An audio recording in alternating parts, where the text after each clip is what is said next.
Hey class, this is Dr. Pope, and I wanted to give you guys a little bit of commentary, kind of a lecture, to follow up the values video that you all should have just watched. So what I'm going to do is I've taken the text of that video, put it here on a PDF, and I'm going to kind of mark it up to highlight certain parts, um, to draw your attention to them, or to point out where I think the video oversimplifies things. So let's go. Okay, so this first sentence here, values are individual beliefs that motivate people to act one way or another.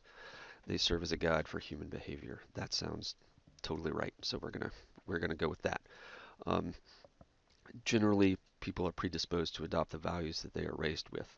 So this next paragraph sort of ties into our previous discussion about relativism, right?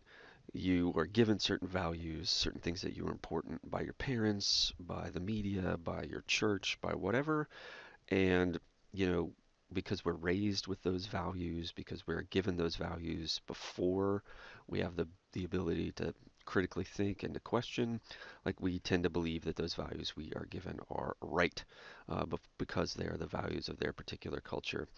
I think a good example of this is maybe freedom and property.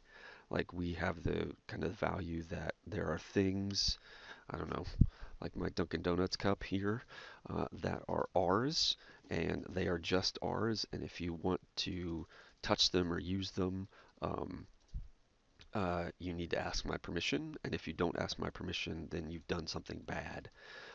But it's easy for us to see or imagine another society or a different culture where that idea of private property is much less important, right? Where the property is the communities, right? Where the things I as an individual don't have things. We as a people, we as a culture, we as a family have things, and it's no big deal, right? If you take those things and use them because they're ours to begin with.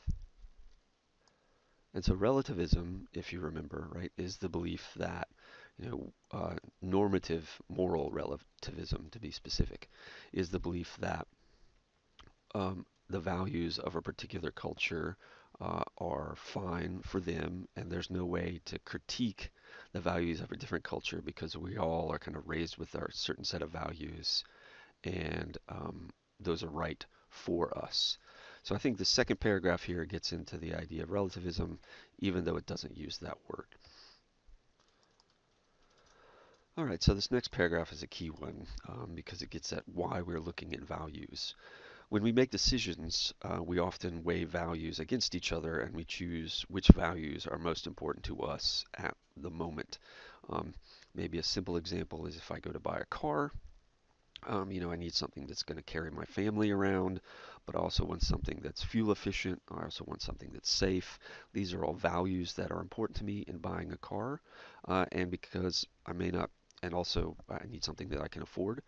Um, and these are all values that are important to me. I can't have everything at once, all at the same time. So I have to prioritize or elevate certain values over others. So maybe fuel efficiency becomes more important. So I get a smaller SUV, uh, as opposed to if being able to fit everybody in and all our stuff and our dog, then I get something bigger, right? So that ethical decision making, really all decision making, I'd argue, involves weighing values against each other and choosing which value to elevate. Conflicts result when people have different values, right? So if my wife and I have different values about the kind of car that we want, about what's most important, we may have to have a discussion about what kind of car we're going to get because we have different preferences and priorities. The only thing I'd add to this sentence that I think is particularly important for you all is that conflicts don't just result when people have different values. They often result when people have different understandings or different definitions of the same value. I think the abortion debate can be seen as this. Um, the vast majority of people on all sides of the abortion debate, um, you know, will say that preserving life is important. I think most rational human beings will say that. So the conflicts in the abortion debate isn't necessarily about the value of preserving life. It's about the definition of what preserving life means. Um, so the values can often be the same. I mean, to turn back to my car example, my wife and I may very well both say we value fuel efficiency highly, but my understanding of fuel efficiency may be like it has to get more than 35 miles to the gallon, whereas my wife's understanding may be, oh, well, if it gets over 25, we're cool. That could still lead to a different conflict, even though we say we have the same value of fuel efficiency. So ethical conflicts don't just result when people have different values. They come about when people have different understandings or different definitions of the same value.